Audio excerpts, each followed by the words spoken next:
étudiants au cœur de la blockchain. En présence de Shaima, voilà, donc la coprésidente du club, et puis de Damien Baberel, donc le PDG de You and Blockchain. Bonjour à toutes et tous. Bonjour à toutes et à tous. Alors, je vous propose donc de démarrer le webinaire. Donc, le thème, c'est les étudiants au cœur de la blockchain. Alors, donc, comment va s'articuler le webinaire, je dirais, qui va durer 1 heure. Alors, je le précise, pour les personnes qui sont intéressées, à la fin du webinaire, il y aura un replay. 5 à 10 premières minutes, Shaima, donc, qui est la coprésidente du club de l'EDEC au niveau de la blockchain, la crypto-monnaie, eh bien, va présenter le club. Ensuite, pendant 20 minutes, eh bien, je présenterai Wallcrypt et je parlerai aussi des cas d'usage. Et les 20 minutes suivantes, Damien Baberel va vous parler de smart contract. Et ensuite, les 10 dernières minutes, nous aurons des questions-réponses. Mais n'hésitez pas, si entre-temps vous avez des questions à poser, vous pouvez toujours les poser sur le chat. Voilà, ben, écoutez, Shaima, je vous laisse donc la parole. Très bien, merci Jean-Luc.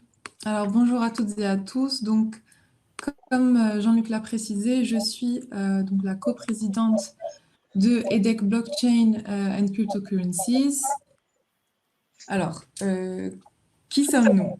EDEC Blockchain and Cryptocurrencies est un club de l'EDEC qui a été créé tout récemment par Junji Hua, qui est donc un élève en M2 de l'EDEC. Donc, quelle est notre mission et but au sein de l'EDEC?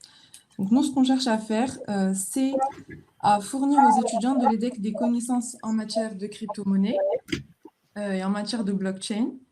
Le but aussi, c'est d'aider les étudiants de l'EDEC à comprendre tout ce qui se déroule en matière de blockchain dans le monde réel, et aussi à créer des connexions entre les compagnies travaillant dans les domaines de blockchain et de crypto-monnaie et la communauté EDEC. Donc, en ce qui concerne notre business operations, nos communautés sont principalement basées sur Telegram, Medium, Reddit et également d'autres plateformes sociales en chaîne pour les membres du club et toute autre partie de l'EDEC, c'est-à-dire professeurs, cadres ou encore anciens étudiants. Nous partageons quotidiennement avec les membres du club des connaissances sur divers sujets qui touchent à la blockchain et aux crypto-monnaies. Donc, nous avons pour but également de bientôt organiser des events de façon mensuelle sur les crypto-monnaies et la blockchain dans le monde réel, et voir également quelles sont les vraies applications en entreprise de la blockchain et comment aussi cela permet de créer de la valeur en entreprise. Donc, en ce qui concerne la structure de notre club, nous sommes aujourd'hui 17 membres, avec principalement 6 membres actifs. Donc, je vous présente Junji Hua, qui est donc le fondateur et avec qui je co-préside EDEC Blockchain and Cryptocurrency. Donc, comme je l'ai précisé, Hua est en M2 et il est également manager de Blockchain Certified Data. Donc, ensuite, nous avons Slim, qui s'occupe de la partie marketing et communication. Donc, Slim est un élève de MBA. Alors, comme l'a précisé Jean-Luc, notre club a tout récemment été créé. Donc, ça a vraiment pris forme début avril. Donc, on a effectué un premier webinaire avec Blockchain Partner. Donc, Blockchain est un leader français de l'accompagnement sur les blockchains et les crypto-monnaies. Donc, nous en sommes à notre deuxième webinaire avec Wallcrypt, aujourd'hui donc. Et enfin, notre troisième webinaire aura lieu avec Binance, qui est une plateforme d'échange de crypto-monnaies mondiale et qui permet d'échanger plus de 100 crypto-monnaies. Donc voilà, nos principaux partenaires sont Wallcrypt, Blockchain Partner, Cosmos, Binance et BC Diploma. Donc BC Diploma, c'est une start-up donc, de blockchain française spécialisée dans la certification de documents. Donc merci pour votre attention. Donc on a créé un site web. Je pourrais vous mettre le lien sur le chat. Si vous avez des questions concernant concernant le club au sein de l'EDEC, vous pouvez nous contacter donc, à cette adresse-ci. Je vais le mettre en barre d'infos en bas. Et enfin, on a un groupe Facebook. Alors.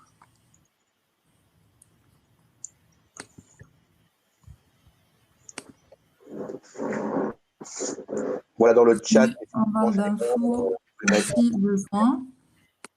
Et en ce qui concerne l'adresse de notre page Facebook, c'est celle-ci. D'accord. C'est tout pour moi. Merci. Ben, écoutez, c'était rapide mais très, très bien. Voilà, donc il y a un appel qui est lancé pour toutes les personnes qui veulent rejoindre donc, le club, hein, tous les étudiants de l'EDEC qui sont là présents et puis qui peuvent aussi en parler autour d'eux. Il y a probablement beaucoup de passionnés, je pense, personnes forcément intéressées par, par les crypto-monnaies et la technologie blockchain. Donc, n'hésitez pas à poser vos questions. Donc, pour ma part, je vais prendre le relais aussi. Donc, je vais présenter mon activité. Alors, hop, faire un partage aussi, un petit partage d'écran. Voilà, j'espère que tout le monde voit bien. Alors, est-ce que vous voyez bien en plein écran? C'est bon? Oui. Bon, super. Alors, donc, on va parler de blockchain. Donc, blockchain est à la confiance et que l'Internet est à la communication. Alors, concrètement, plus précisément, je pourrais dire qu'en fait, pour ma part, j'ai découvert, voilà, ça ne me rajeunit pas, mais j'ai découvert en fait, je dirais donc l'Internet dans les années 95-96. L'Internet, qui était une technologie, on se demandait si effectivement c'est quelque chose qui allait fonctionner. Et donc auparavant, j'étais en fait à cette époque-là, je dirigeais un centre de formation, j'étais régulièrement avec des responsables de formation, et j'ai eu l'idée effectivement de créer un site qui recense l'offre de formation. Donc je suis assez fier d'en parler puisque ça c'était en 98 que j'ai lancé en fait FormaGuide, et ce site existe toujours. Voilà, donc c'est quand même bien de le signaler. Et l'activité FormaGuide a été reprise par le groupe Studirama. C'est donc la division formation continue professionnelle du groupe Studirama qui organise les salons de l'étudiant.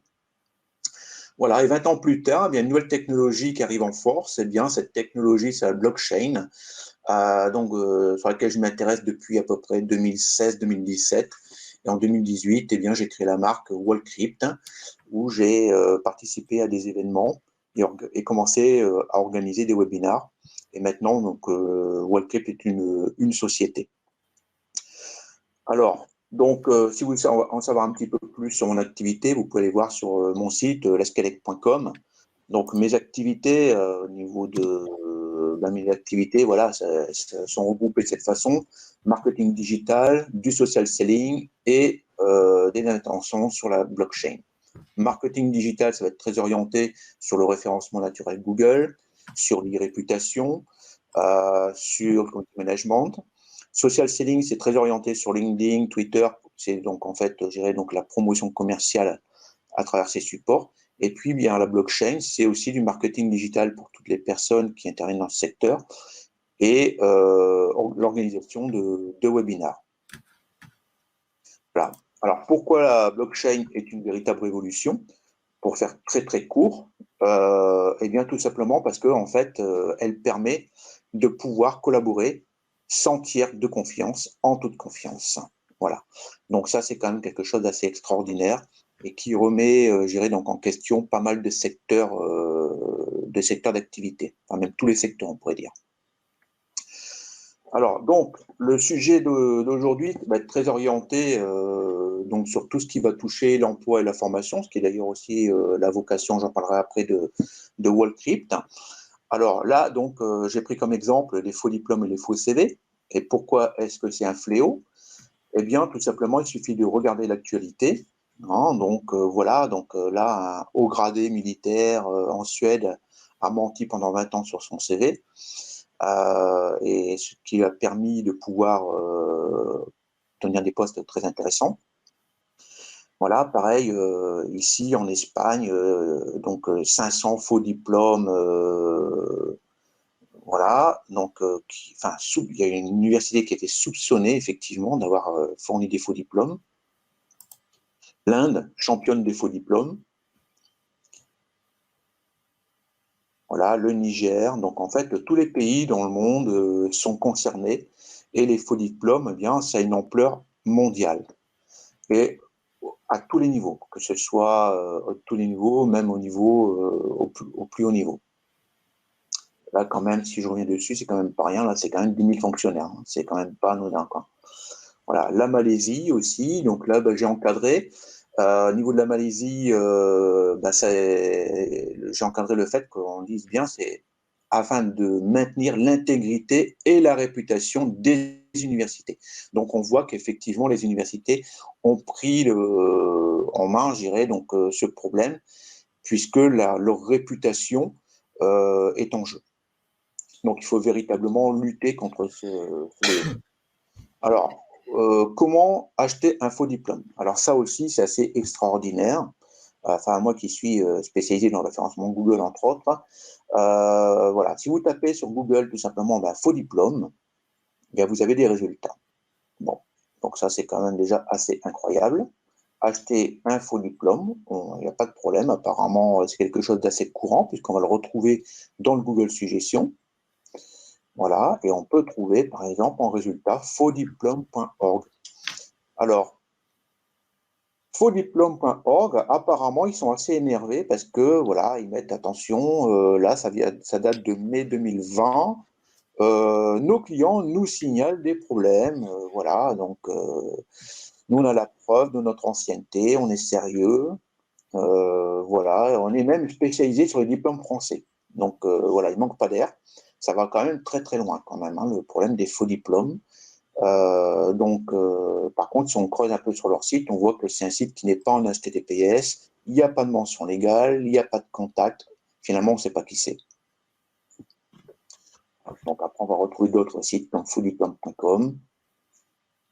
Avec des masters, tiens, voilà, vous qui êtes un master, vous voyez les efforts que vous faites, les moyens financiers que vous mettez pour avoir un master. Là, il suffit de mettre 300 € et vous donne un master. Voilà, donc là, j'ai mis aussi en ligne d'autres sites internet qui proposent des sites qui proposent des diplômes. Et c'est à l'échelle mondiale. Donc là, on va parler effectivement des initiatives. Hein, même l'ordre des experts comptables, bien maintenant, comment je dirais, donc s'est intéressé en fait à la blockchain et a estimé que la blockchain était un moyen, de protéger le diplôme d'expert comptable, et donc a mis en place, je dirais, un processus pour pouvoir lutter contre ça. Alors effectivement, on parle de faux diplômes, on va parler aussi de faux CV, mais on peut parler de faux permis de conduire, construire aussi d'ailleurs, mais sans permis de conduire. Hein, donc le champ est assez vaste. Donc en notre initiative, on va retrouver au niveau de la Suisse, l'université de Saint-Gall, qui est quand même, je dirais, une université prestigieuse, puisque en 2017, elle était quand même classée au premier rang mondial. Voilà, qui s'est aussi emparé du sujet. Voilà, donc là, par exemple, si vous allez sur YouTube, ils expliquent leur démarche sur la protection de la blockchain au niveau des diplômes, mais aussi d'ailleurs des cours qu'ils donnent au niveau de la blockchain. Malte est très, très, très actif, en fait, au niveau de la blockchain à l'échelle internationale.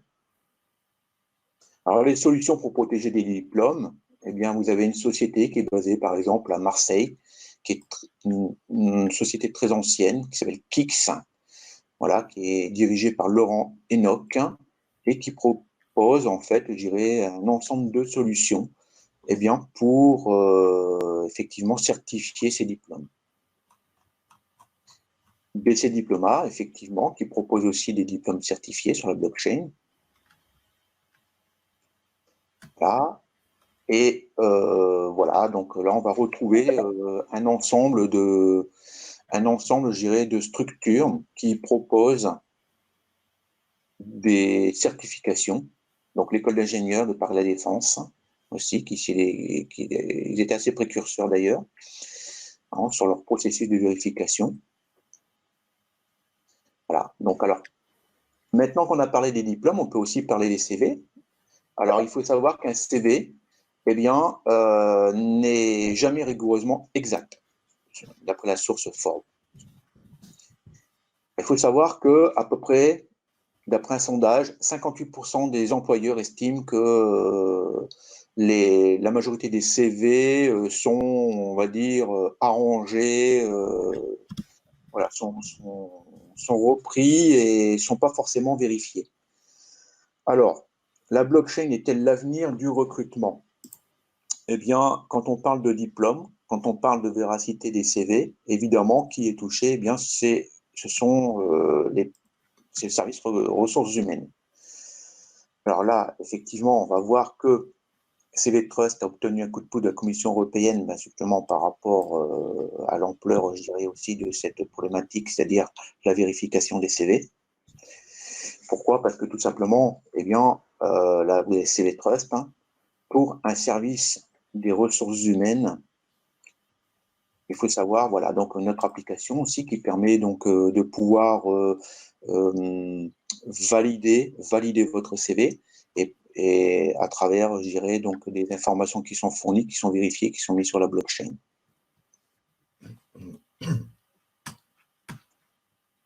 Voilà, donc aussi, c'est important aussi pour les freelances, toutes les personnes qui sont freelance aussi, ça permet eh bien pour les plateformes de dire, ben voilà, nous on propose des freelances. Et ces freelances, eh bien, on a vérifié leurs données. Alors, on parle de blockchain, on parle de CV, ben voilà, donc on peut voir d'ici 2030, je dirais, comment en fait le CV va évoluer. Et on parle bien effectivement donc dans cette infographie, eh bien, que la blockchain sera partie prenante, je dirais donc de la véracité des informations qui sont fournies. Ah, donc on va retrouver un article aussi justement sur Exclusive RH qui parle de la blockchain, des RH et de la formation. Alors, les initiatives étudiantes, là, donc vous connaissez peut-être Moosbat University, effectivement, qui a, sur le plan international, regroupe, alors ça c'est pour vous, c'est relativement intéressant, il regroupe eh bien, 82 universités. Et on va retrouver les associations, en fait, des associations d'étudiants qui travaillent, je dirais, donc sur le sujet.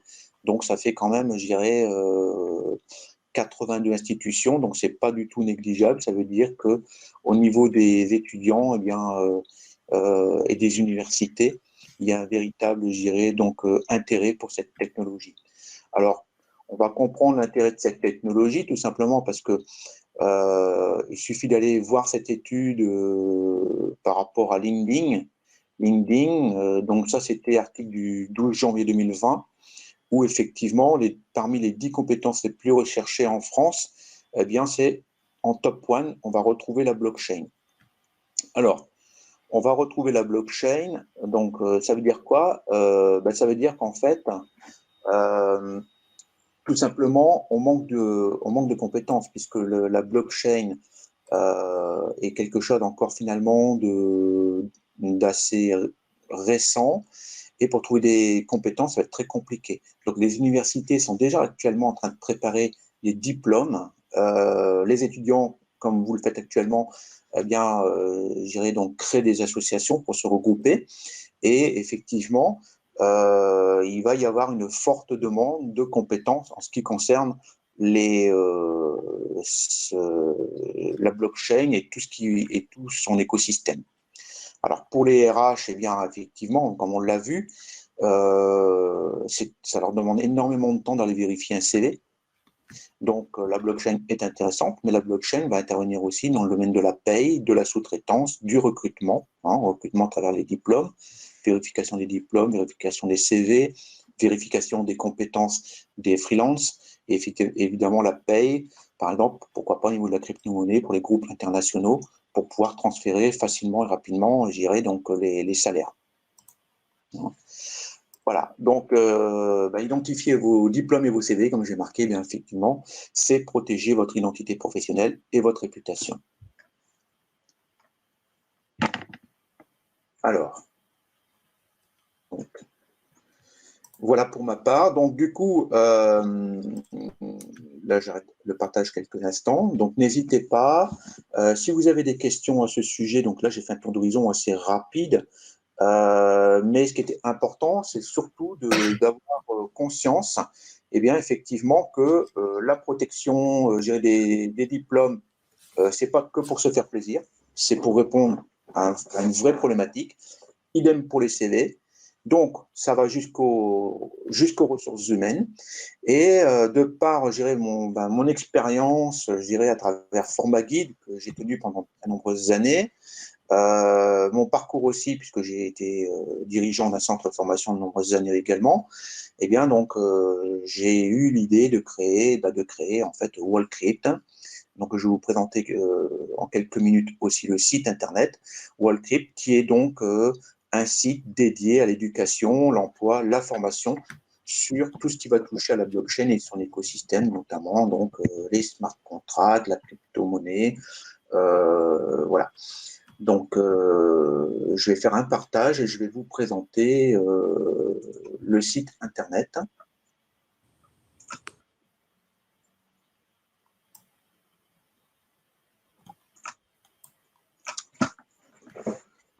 Alors, voilà, donc Wallcrypt, en fait, eh bien, donc, comme je vous le disais, c'est un site internet qui va démarrer, qui est terminé, mais quand je dis va démarrer en termes de contenu, donc le site a été éclaté en 4 grandes rubriques. Donc, une rubrique éducation, une rubrique formation, une rubrique emploi et une rubrique business intelligence. Ensuite, à côté, on va mettre en avant effectivement les événements. Et puis ici, eh bien, on retrouve les prestations de Wallcrypt. Alors, Wallcrypt se positionne d'un point de vue modèle économique comme une agence de marketing digital spécialisée dans le secteur de la blockchain. Alors, les prestations, eh bien, ce sont des prestations qui vont tourner, voilà, le temps que ça charge. Voilà, agence de marketing digital spécialisée dans le secteur de la blockchain écosystème, où effectivement on propose du référencement naturel pour toutes les entreprises et startups qui se lancent dans ce secteur-là et qui n'ont pas le temps de s'occuper de leur référencement sur Google. Le référencement sur YouTube également. Gestion de l'e-réputation, très très important. Social selling, c'est la prospection commerciale. Organisation de webinaires. Et puis aussi du réseau d'influence. Alors, l'objectif de Wallcrypt, eh bien, c'est en fait de vulgariser la blockchain et son écosystème. C'est de parler de la blockchain par secteur d'activité. C'est aussi de présenter des experts sur la blockchain. Hein. Donc, nous avons créé en fait un annuaire, je dirais, donc gratuit où les experts peuvent s'inscrire gratuitement. Voilà, donc ici on va retrouver voilà, Damien Warren, donc, qui est d'ailleurs aussi un étudiant, qui est rédacteur aussi sur la blockchain. Donc là, un directeur marketing spécialisé dans le mining pool. Voilà, donc Emeric aussi, donc président d'une association d'étudiants. Voilà, donc ça c'est, on vient juste effectivement de lancer l'annuaire, l'objectif étant à terme d'avoir plusieurs milliers d'experts, je dirais, qui seront, je dirais, donc dans cet annuaire, et ce qui va pouvoir permettre de pouvoir rechercher à travers un pays, à travers des expertises, à travers un secteur d'activité, et bien des experts de façon rapide. En ce qui concerne effectivement donc le monde de l'éducation, l'objectif, ça va être aussi de pouvoir avoir de l'actualité, d'avoir la liste des universités, des formations diplômantes, de pour l'emploi, donc pour la formation, d'avoir des listes de centres de formation, des formations, de voir quelles sont les attestations délivrées.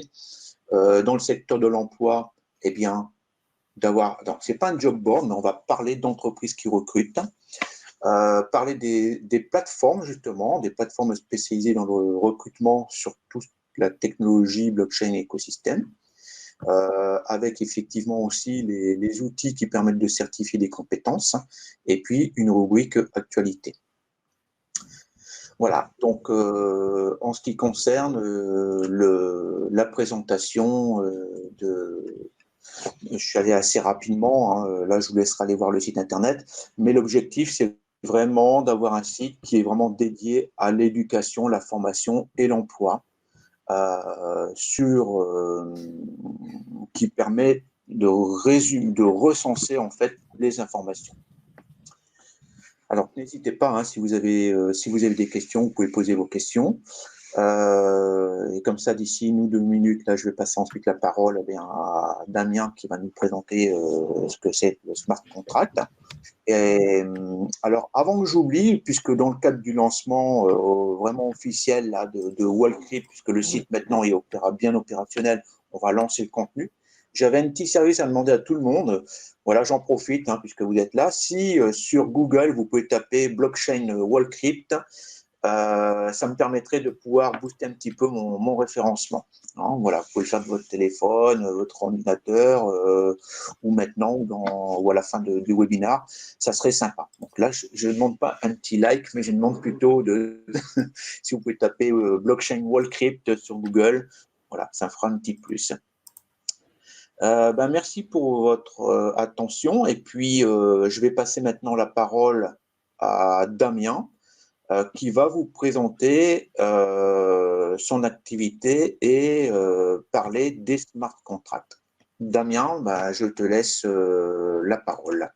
Oui, donc bonjour à toutes et tous. Donc merci Jean-Luc pour la proposition de webinaire. Donc moi je suis Damien Bavrel, je dirige UN Blockchain. Donc on est une société qui est spécialisée dans la conception, le développement et la mise en production de smart contracts. Donc là, on a pu constater là, que votre école avait déjà eu plusieurs interventions sur la blockchain, notamment alors avec Blockchain Partner. Ça va être un exercice intéressant et ce que je vais essayer de vous faire, c'est de vulgariser le fonctionnement des smart contracts, vous faire un petit historique et voilà, et puis vous présenter vite fait une ébauche de la plateforme, de notre produit chez UN Blockchain, qui permet justement de gérer, de maintenir et de mettre en production les smart contracts. Donc, je vais partager vite fait l'écran. Hop là.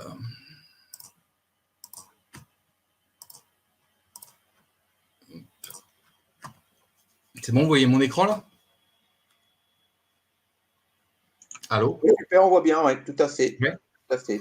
C'est bon pour moi aussi. Ok, parfait. Donc oui, donc UN Blockchain, donc on est donc spécialisé dans la conception, développement et mise en production de smart contracts. Donc voilà, la petite phrase au début, if you don't believe it or don't get it, we have time to explain it to you, don't worry. Ça, c'est une petite référence en fait à une phrase célèbre de Satoshi Nakamoto, qui est le créateur de Bitcoin, qui avait déposé une phrase dans ce type-là. En fait, on l'a reprise à notre sauce pour UN Blockchain. Voilà, pour la petite info. Voilà, donc un petit rappel bref de ce qu'est la blockchain, puisque apparemment vous l'avez déjà vu, je pense que Blockchain Partner vous l'a déjà expliqué un peu. D'ailleurs, je vais reprendre en fait leur définition qui peut se trouver sur Blockchain France, qui est maintenant Blockchain Partner. Donc la blockchain ou chaîne de blocs, c'est une technologie de stockage et de transmission de données de valeur, sans organe central de contrôle. En fait, techniquement, il s'agit d'une base de données décentralisée dont les informations envoyées par les utilisateurs sont vérifiées et inscrites à intervalles de temps réguliers, et ça dans des blocs, et ces blocs-là vont être horodatés. C'est la particularité, c'est que ces blocs en fait sont rattachés les uns aux autres grâce à la cryptographie. Donc le hash, c'est ce qu'on appelle l'empreinte numérique d'un bloc précédent, est inclus dans celui qu'on va rajouter à la chaîne. Donc là, vous voyez sur le diapositif en fait que le hash précédent en fait est toujours rattaché au bloc suivant. Comme ça, en fait, si on change une donnée dans un bloc, on va voir tout de suite que la donnée a été altérée.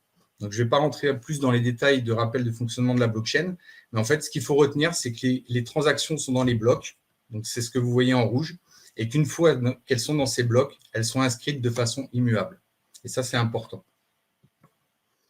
La blockchain, c'est sécurisé, c'est transparent, immuable, et ce qu'il faut retenir, c'est que c'est une véritable révolution de la confiance, comme le disait Jean-Luc, notamment dans les transferts de données de valeur, et pas que financières. Il faut retenir cette notion de confiance pour après, car c'est la base et la nature d'être des contrats, qu'ils soient smart ou non d'ailleurs. Les smart contrats, donc vite fait un petit historique. L'expression, elle a été inventée par l'informaticien Nick Szabo en 1993. Donc vous voyez que les smart contrats, on en parle déjà depuis largement avant Bitcoin et Ethereum. Et on va pouvoir dire que c'est un contrat dont les clauses sont écrites en langage informatique. Et ce contrat, il va être déployé sur la blockchain.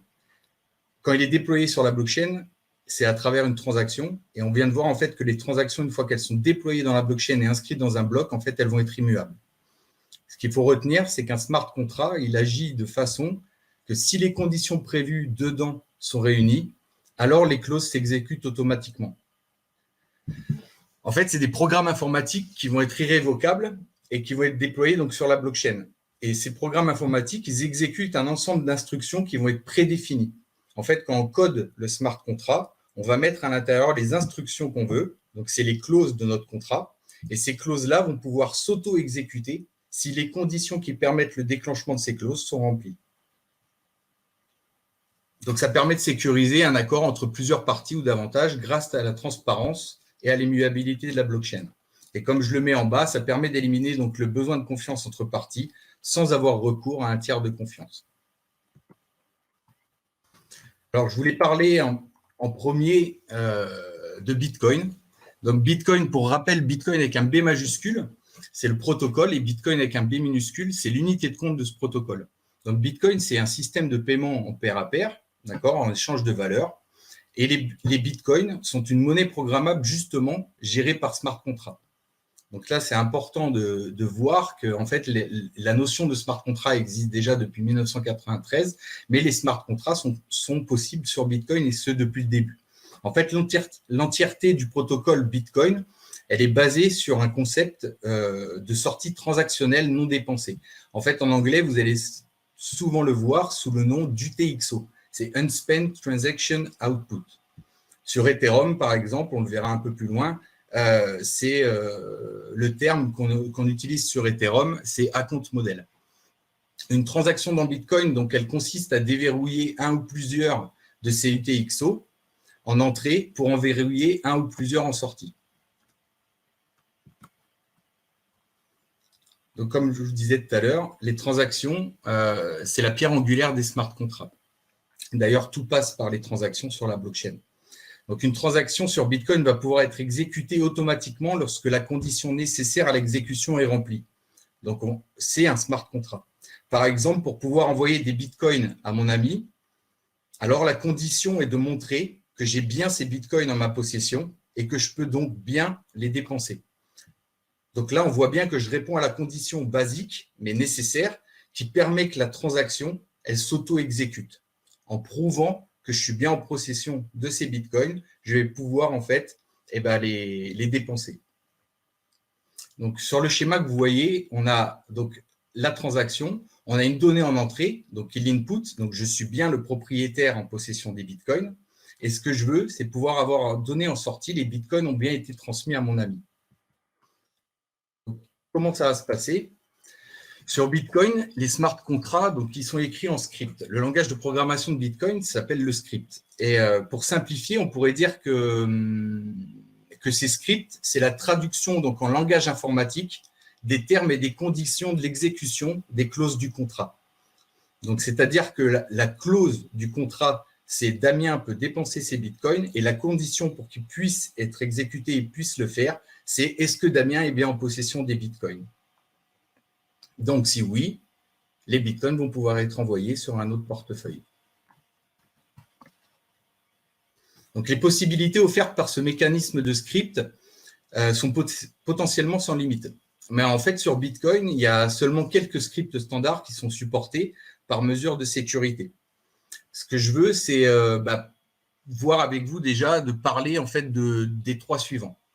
Donc, on a un script qui s'appelle P2PKH, qui est le paiement contre le hash d'une clé publique. C'est-à-dire que la donnée d'entrée, comme on voit sur le petit schéma, la donnée d'entrée pour prouver que Damien est bien en possession des bitcoins, en fait, il va être obligé de signer et de prouver que sur son portefeuille, il y a bien les bitcoins qu'il veut dépenser. Donc, la donnée d'entrée, c'est Damien a bien les bitcoins dans son portefeuille. On va passer à travers le script. Le script, en gros, je vais répondre à la condition. Oui, Damien a bien les bitcoins en sa possession. Et donc, la donnée de sortie, c'est le paiement. Damien va pouvoir les dépenser. Donc, je vais bien répondre aux termes et conditions exigés par ce script. Une autre utilisation qui est intéressante sur Bitcoin, c'est la multisignature, c'est-à-dire le paiement seulement si le nombre de signatures nécessaires est présenté. Donc là, c'est facile à comprendre. En fait, c'est simple. On prend le même exemple que précédemment, mais dans cette situation, il y a plusieurs détenteurs du portefeuille sur lequel il y a les bitcoins à envoyer. Et en fait, donc l'input, l'information qu'on doit rentrer pour déclencher le script, c'est on doit fournir les trois signatures des trois détenteurs pour que la transaction puisse être exécutée. Si les trois détenteurs, en fait, prouvent qu'ils sont bien les multipropriétaires du portefeuille, alors on va pouvoir dépenser les bitcoins qui sont sur le portefeuille. Une autre fonctionnalité qui s'appelle OP Return. Alors, ce script, il permet d'intégrer des données autres que financières dans une transaction et du coup dans la blockchain, dans Bitcoin. On peut utiliser donc sur Bitcoin OP Return pour faire ce qu'on appelle de la notarisation. En fait, la notarisation, c'est quoi? C'est le fait d'inscrire une transaction sur Bitcoin et que dans cette transaction, en fait, il y ait des données autres que financières qui soient inscrites. Donc là, comme je vous montre ici, ici, c'est un extrait d'un Explorer, donc de l'Explorer Bitcoin. L'Explorer, c'est quoi? C'est le grand livre de compte dans lequel toutes les transactions sont inscrites depuis le début de Bitcoin.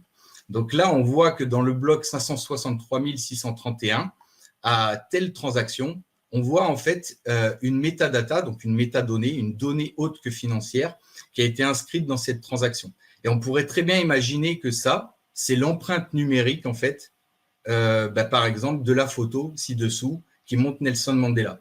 Si vous allez explorer en fait si vous allez dans l'Explorer de Bitcoin, en fait, vous pourrez retrouver au 7 décembre 2013, par exemple, la photo de Nelson Mandela qui a été mise sur Bitcoin. Hop. S'il y a des questions en même temps, vous m'arrêtez, Shema et Jean-Luc. Hein. Donc voilà déjà un premier jet sur les smart contracts. Donc ça, c'était pour parler de Bitcoin. Comme on peut voir, donc ils sont possibles sur Bitcoin depuis le début. Il faut savoir que des évolutions sur Bitcoin, elles sont en cours. Et aujourd'hui, il est possible d'envisager d'autres types de smart contracts qui sont tout aussi complexes que sur Ethereum. Ethereum, en fait, oui. Alors, Damien, oui. Excuse-moi, j'ai une question qui… En fait, tout à l'heure, tu as dit que les smart… en fonction des blocs pour les smart contracts, que c'était immuable. Mais moi, du coup, je me demande comment est-ce que, dans le cas où on voudrait rompre un smart contract, comment est-ce qu'un des deux parties peut faire ça? Alors, rompre un smart contract, ça veut dire quoi pour toi? C'est-à-dire arrêter la transaction ou faire marche arrière. Alors, marche arrière sur une blockchain sur un protocole comme Bitcoin ou Ethereum, en fait, ça va pas être faisable. C'est-à-dire qu'une fois que ton smart contract, il est dans les clauses en fait de ton smart contract sont ancrées sur la blockchain. Ça va pas être possible. Après, derrière, ça veut pas dire, c'est pas parce qu'aujourd'hui, en fait, on met une donnée dans la blockchain ou on met un contrat sur la blockchain qui va pas être opposable en justice ou que ça va pas permettre, en fait, que l'interaction, en fait, qu'on fait de la même façon, en fait, que tu vas faire un contrat avec un tiers de confiance, c'est-à-dire aujourd'hui, on fait un contrat tous les deux qu'on fait héberger par un notaire, par exemple, un contrat de vente, aujourd'hui, une fois que le contrat il est fait. Pour pouvoir faire marche arrière, ça va être une discussion entre nous et en fonction de la loi, avec l'intervention du tiers de confiance. Là, on peut imaginer que ce sera la même chose, c'est-à-dire que les conditions du contrat sont posées, elles sont immuables. Par contre, derrière, ça dépend du format de smart contract, mais en fait, on va pouvoir quand même, aller devant la justice pour pouvoir opposer peut-être le smart contract. Maintenant, derrière, non, une fois qu'une transaction est dans la blockchain, elle est immuable. D'accord. Ça répond à la question? Merci. Oui, complètement, merci. Après, tout ça, on pourra en parler parce qu'en fait, il y a d'autres aspects qui sont beaucoup plus complexes que l'aspect seulement technique. Donc, mais on pourra en reparler sans souci. Alors, je te laisse continuer, mais entre-temps, il y a une question. Alors, je ne sais pas si tu réponds maintenant ou… Oui, si tu veux. Il est peut-être possible de faire des smart contracts à durée limitée. Alors, faire des smart contracts à durée limitée. Alors, c'est très intéressant.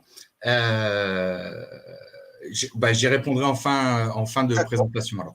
Ouais. Ça va. Alors, on te laisse continuer. Ouais. Voilà déjà un premier jet sur les smart contracts.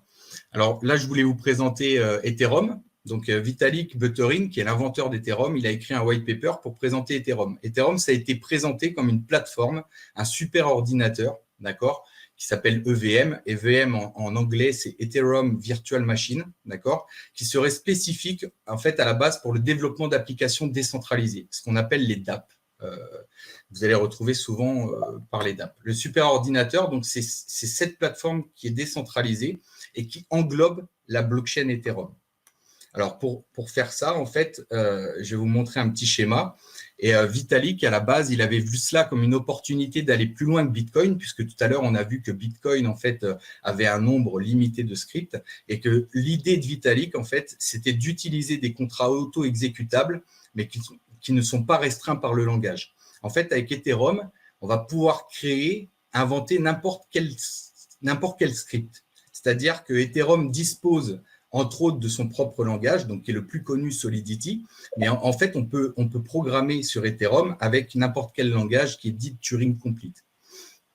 Donc, ça permet pour le moment des smart contracts plus complexes que sur Bitcoin. Mais comme je vous le disais tout à l'heure, en fait, on a aussi des projets qui permettent de s'appuyer sur l'immuabilité et la sécurité de Bitcoin tout en utilisant des langages aussi complexes que Solidity et en utilisant d'ailleurs aussi Solidity. Donc, les applications décentralisées, donc elles sont bâties sur Ethereum via des smart contracts. Donc là, dans le petit schéma que je vous ai mis, en fait, on voit qu'on a un code. Donc là, on va parler en Solidity, par exemple. Le code, il va rentrer en fait dans l'IDE. Donc ça, c'est l'environnement d'Ethereum, c'est le compiler Ethereum, on appelle ça, pour donner en fait du bytecode. Et ce bytecode-là va être intégré en fait à l'intérieur des transactions qui elles-mêmes sont notarisées, ancrées à l'intérieur des blocs de la blockchain Ethereum.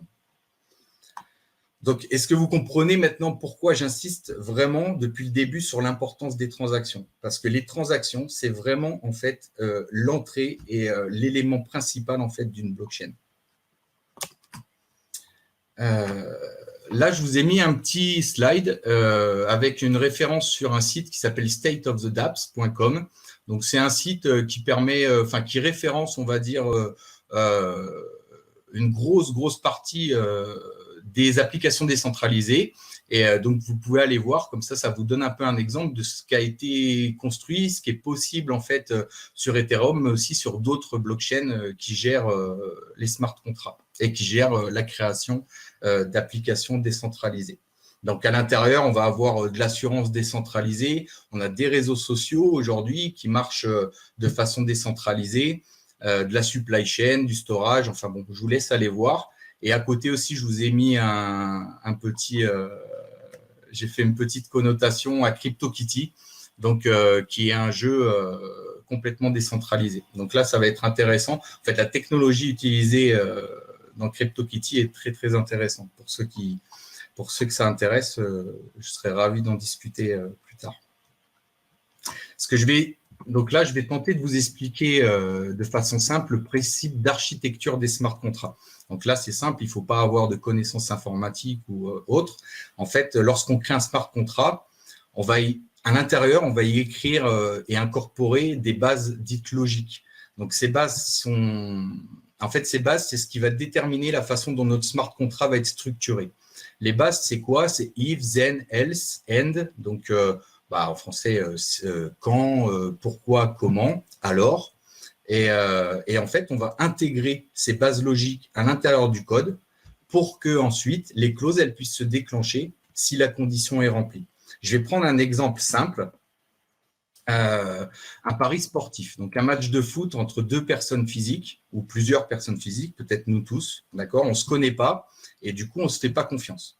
Aujourd'hui, en fait, qu'est-ce qui se passe? C'est que pour pouvoir en fait faire ce pari, on va se connecter à un tiers de confiance, qui est une plateforme de prise de pari, par exemple, qui est comme Bet & Win, d'accord, qui va s'assurer, en fait, qui va nous assurer à tous que chacun des parieurs a bien mis les 10 € qui dit vouloir parier sur telle équipe.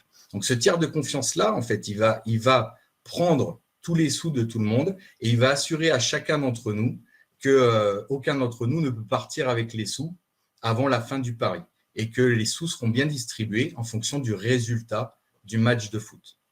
Et donc, ce tiers, pour cela, donc la plateforme, elle héberge les fonds. Donc, Bet & Win, en fait, il prend les fonds, il consulte le résultat du match et ensuite, il distribue la cagnotte tout en prenant sa commission pour ses frais de fonctionnement. Avec les smart contracts, en fait, on va pouvoir se passer de ce tiers de confiance qu'est la plateforme. Je vais revenir là-dessus. Donc, dans notre exemple du pari du match de foot, donc vous l'avez peut-être déjà lu du coup, donc on va placer les bases logiques. Donc, si ton équipe gagne, quand ce soir à 23h, alors les sous seront à toi. Si mon équipe gagne, quand ce soir à 23h, les sous seront à moi. Et si, par exemple, il y a match nul, les sous nous seront redistribués automatiquement. Donc là, on voit bien en fait que les clauses du contrat sont posées et si les conditions sont remplies, en fait, le smart contract va pouvoir libérer les sous sans l'intervention d'un tiers de confiance. Alors attention, comme on l'a vu tout à l'heure et comme Shaima m'a posé la question, une fois déployé sur la blockchain, donc les conditions sont immuables. Et la blockchain, elle est aveugle. C'est-à-dire qu'un smart contract donc, qui est immuable sur la blockchain, en fait, il ne va pas pouvoir se déclencher tout seul. Ce n'est pas lui qui va aller chercher l'information. En fait, pour pouvoir faire ça, on va utiliser ce qu'on appelle un oracle. L'oracle, en fait, bon, je l'ai défini comme ça. Je pense que ce n'est pas une fausse définition. Pour moi, c'est en fait une source que les contractants ont déterminée étant sûre et fiable et sur laquelle ils peuvent s'appuyer pour récupérer les informations nécessaires à l'exécution des conditions et termes du contrat. C'est-à-dire que si on fait donc un pari sur un match de foot, en fait, ce qu'il faut, c'est qu'on détermine une source que chacun d'entre nous trouve sûre pour pouvoir déclencher les conditions du smart contract qu'on a fait. Donc, on se met d'accord tous ensemble sur le fait que la source qui déclenche les clauses du contrat, ça sera TF1, les résultats du match de foot qu'il y a sur TF1 à 23h. Donc, dans ce cas-là, l'oracle, en fait, va donner l'information à notre smart contract en disant, voilà, c'est la France qui a gagné. Le smart contract, il va aller consulter toutes les personnes qui ont parié sur la France et il va répartir, déclencher le paiement et le répartir dans le portefeuille des gagnants du pari. J'espère que c'est clair. Normalement, oui. Il n'y a pas de… Voilà. Donc, persuadé que toutes les possibilités qui nous laissent envisager les smart contracts et nous, on est conscient que le savoir-faire technique pour pouvoir en créer, il n'est pas évident. En fait, ce qu'on a décidé chez UN Blockchain, c'est de créer un outil simple qui est facile et sécurisé afin de permettre à n'importe quelle entreprise de rédiger des smart contracts, de les utiliser dans leur corps de métier. Et nous, derrière, on assure la mise en production et la maintenance de ces smart contracts. Donc, UN Smart Contract, on l'a appelé comme ça, c'est une plateforme dédiée aux smart contracts. Donc, ça nous permet d'utiliser facilement des smart contracts dans plein de domaines. Donc, on a la tokenisation, la notarisation, l'industrie 3.0, le e-commerce et d'autres cas d'application aussi. Donc, l'idée, c'est vraiment d'avoir en fait des templates pour rédiger, déployer sur la blockchain et utiliser des smart contracts en toute simplicité.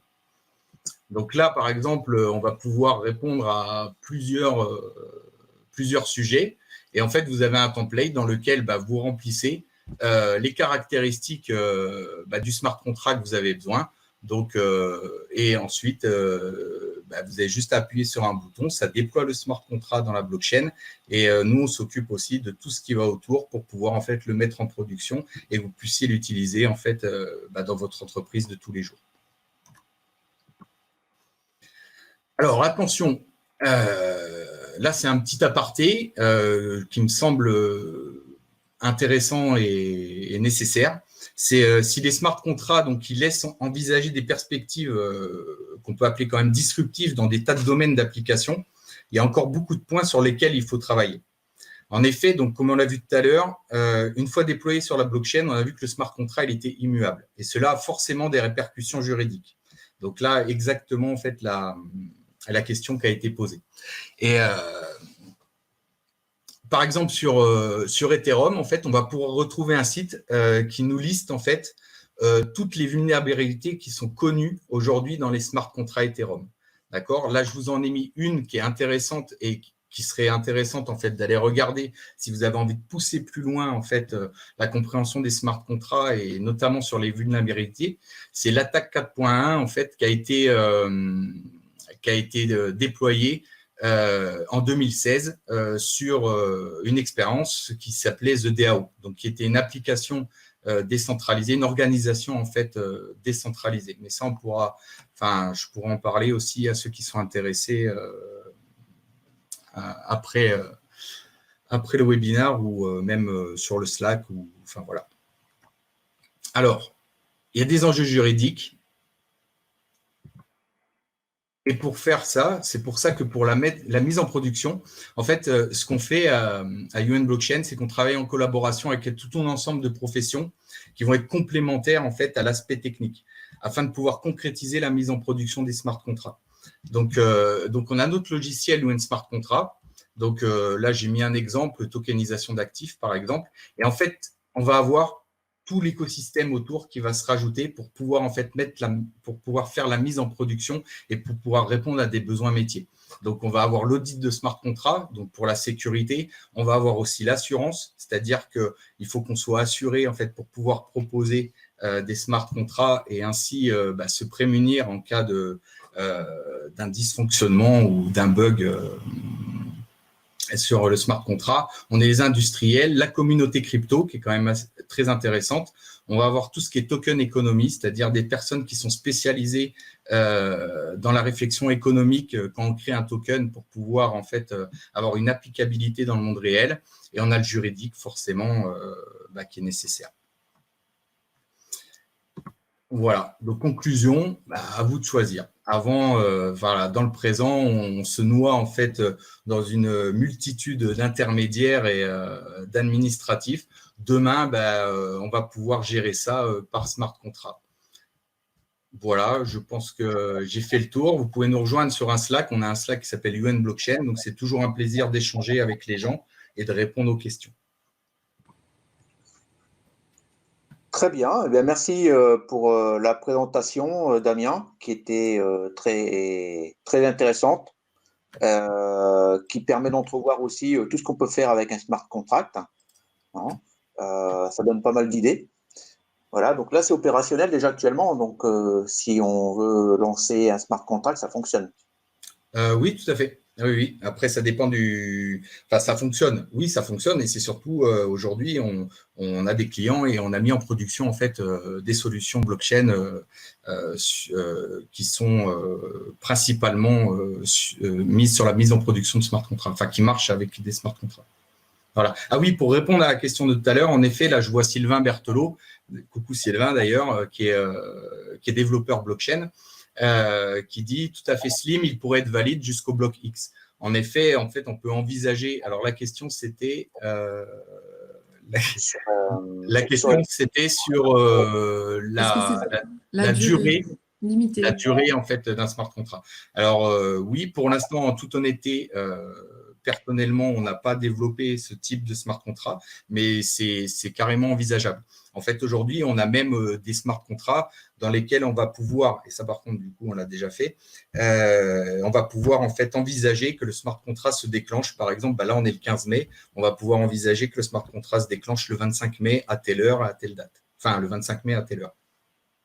D'accord, c'est intéressant. Ouais. Voilà. D'accord. Il serait peut-être intéressant de poser la question aux personnes, de savoir si tout le monde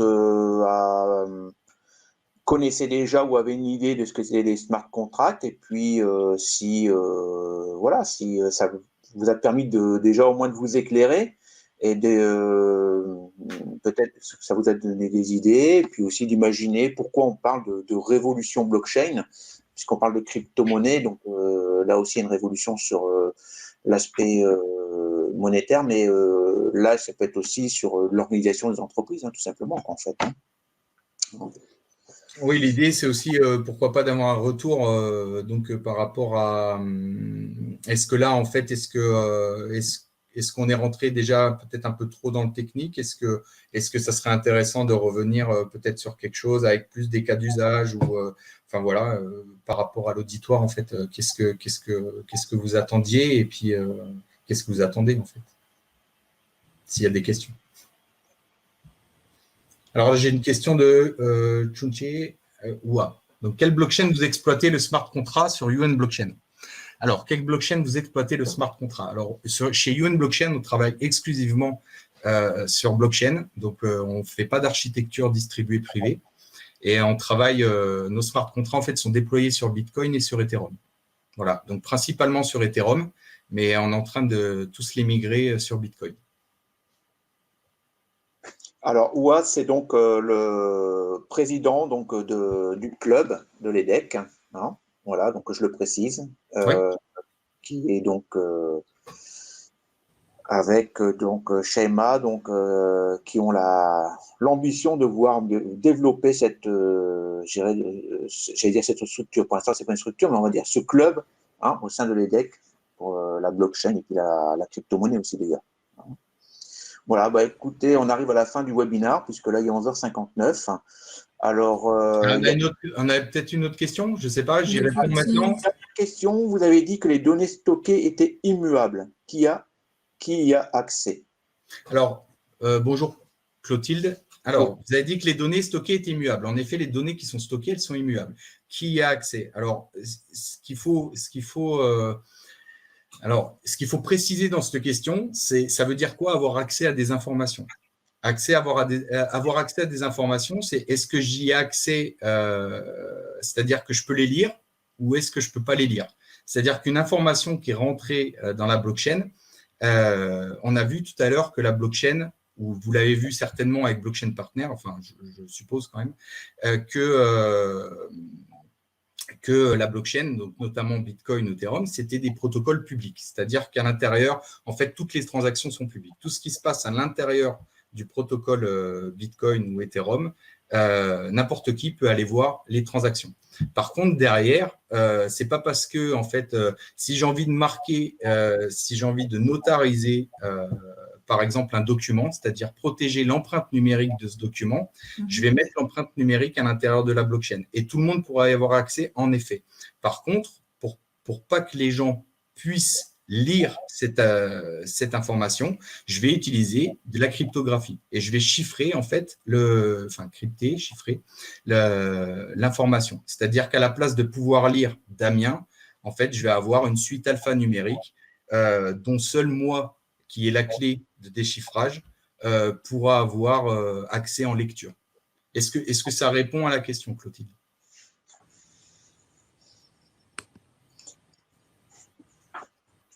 Très bien.